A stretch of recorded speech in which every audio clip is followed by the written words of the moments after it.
जय श्री कृष्णा भक्तजनों, आप सभी का हमारे YouTube चैनल में बहुत बहुत स्वागत है। आप सभी को जितिया पर्व या जीवित पुत्र का व्रत की बहुत बहुत शुभकामनाएं। आज हम जितिया व्रत की एक पौराणिक कथा का श्रवण करेंगे। कथा श्रवण करने से पहले आप सभी से एक निवेदन है कि कथा के अंत तक हमारे साथ बने रहिएगा और अगर आपने अभी तक हमारे चैनल को सब्सक्राइब नहीं किया है तो इसे सब्सक्राइब कर लीजिए। तो चलिए आइए हम जितिया या जीवित पुत्र का व्रत की कथा का आरंभ करते हैं। जितिया व्रत माताएं अपनी संतान की लंबी आयु के लिए रखती है। इस व्रत के बारे में मान्यता है कि इस व्रत से संतान के ऊपर से संकट टल जाता है। यह महान पर्व अश्विन मास के कृष्ण पक्ष की सप्तमी तिथि से शुरू होता है, जिसमें अष्टमी तिथि को माताएं व्रत रखती हैं और नवमी तिथि लगने पर व्रत का पारण करती हैं। कोई भी व्रत तो बिना कथा के अधूरा माना जाता है। तो आइए हम कथा का आरंभ करते हैं। गंधर्वों के राजकुमार का नाम जेमुतवाहन था।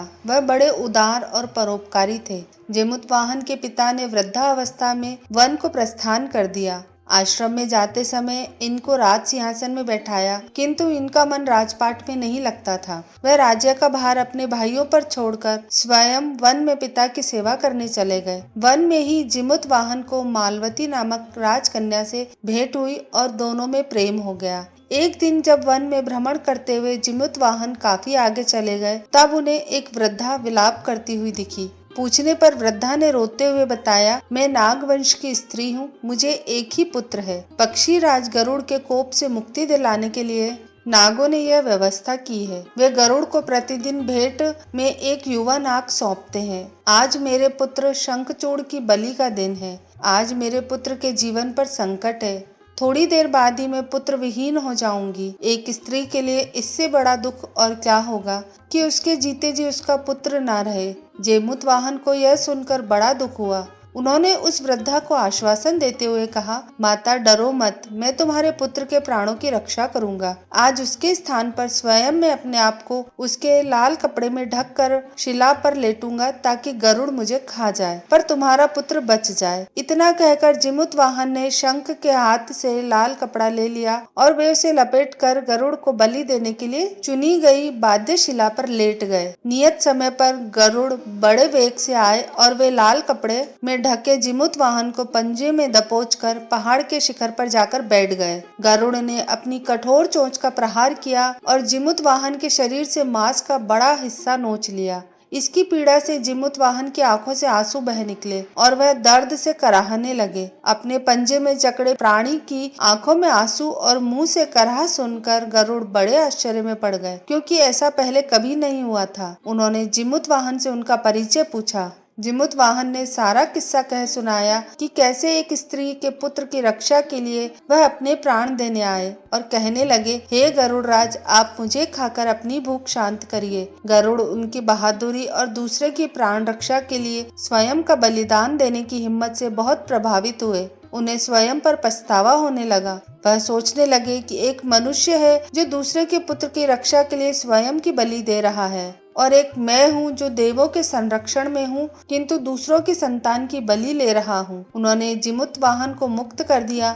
गरुड़ ने कहा, हे उत्तम मनुष्य, मैं तुम्हारी भावना और त्याग से बहुत प्रसन्न हूँ। मैंने तुम्हारे शरीर पर जो घाव किए उसे मैं ठीक कर देता हूँ। तुम अपनी प्रसन्नता के लिए मुझसे कोई वरदान मांग लो। तब राजा जिमुतवाहन ने कहा, हे पक्षीराज, आप तो सर्व सामर्थ्य हैं। यदि आप प्रसन्न हैं और आप मुझे वरदान देना चाहते हैं तो आप सर्पों को अपना आहार बनाना छोड़ दें। आपने अब तक जितने भी प्राण लिए हैं उन्हें जीवन प्रदान करें। गरुड़ ने सबको जीवन दान दिया और नागों की बलि ना लेने का भी वरदान दिया। इस प्रकार जिमुतवाहन के साहस से नाग जाति की रक्षा हुई। गरुड़ ने कहा, तुम्हारी जैसी इच्छा वैसा ही होगा। हे राजा, जो स्त्री तुम्हारे इस बलिदान की कथा सुनेगी और विधि पूर्वक व्रत का पालन करेगी, उसकी संतान मृत्यु के मुख से भी निकल जाएगी। प्रेम से बोलिए जिमुतवाहन भगवान की जय। आइए अब सुनते हैं जितिया व्रत के दिन सुनी जाने वाली भगवान श्री कृष्ण की कथा। प्रेम से बोलिए जितिया माता की जय, भगवान श्री कृष्ण की जय। महाभारत युद्ध के बाद अपने पिता की मृत्यु के बाद अश्वत्थामा बहुत ही नाराज था और उसके अंदर बदले की तीव्र आग जल रही थी, जिस कारण उसने पांडवों के शिविर में घुसकर सोते हुए 5 लोगों को पांडव समझकर मार डाला। लेकिन दुर्भाग्य से वे सभी द्रौपदी की संतानें थीं। उसके इस अपराध के कारण उसे अर्जुन ने बंदी बना लिया और उसकी दिव्य मणि छीन ली, जिसके फलस्वरूप अश्वत्थामा ने उत्तरा की अजन्मी संतान को गर्भ में मारने के लिए ब्रह्मास्त्र का उपयोग किया, जिसे निष्फल करना नामुमकिन था। उधर उत्तरा के संतान का जन्म लेना भी आवश्यक था, जिस कारण भगवान श्री कृष्ण ने अपने सभी पुण्यों का फल उत्तरा की अजन्मी संतान को देकर उसको गर्भ में पुनः जीवित किया। भगवान श्री कृष्ण की कृपा से जीवित होने वाले इस बच्चे को जीवी पुत्री का नाम दिया गया और भगवान श्री कृष्ण ने कहा, आज के दिन जो माताएं अपने संतान की लंबी उम्र के लिए व्रत रखेंगी, उनके संतान की आयु लंबी होगी। वह संतान मौत के मुख से भी पुनः जीवित हो जाएगी और यही संतान आगे चलकर राजा परीक्षित बने और तभी से जीवित पुत्रिका